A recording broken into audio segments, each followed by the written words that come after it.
High, আমি চিত্রা রান্নাঘর থেকে সবাইকে স্বাগত।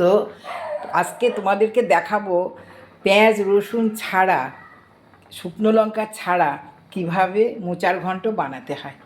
প্রথমে মোচাটাকে কুচি কুচি করে কেটে রাত্রিবেলা হলুদ দিয়ে ভিজিয়ে রেখেছিলাম, কষটা যাতে চলে যায়।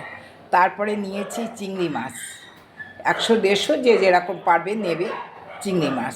তারপরে কাঁচা লঙ্কা, কারণ শুকনো লঙ্কা কেউ খেতে চায় না, কাঁচা লঙ্কা, একটুখানি আদা আর একটু জিরে, 1 চামচ, বড় চামচের 1 চামচ আদাটাকে একটু গরম জলে ভিজিয়ে রাখবা, তাহলে মিক্সিতে দিলে খুব তাড়াতাড়ি পিষে যাবে। আর নিয়েছি 1 চামচের একটু বেশি গোবিন্দভোগের চাল। এবার দেখো এটাকে কিভাবে রান্না করি, দেখো।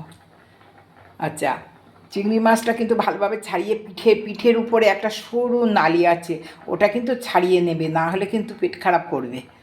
এবারে এইটাকে জল ছেঁকে প্রেশার কুকারের মধ্যে দিলাম,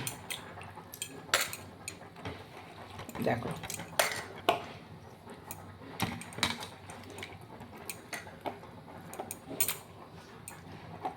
এটা যেহেতু অনেকটা,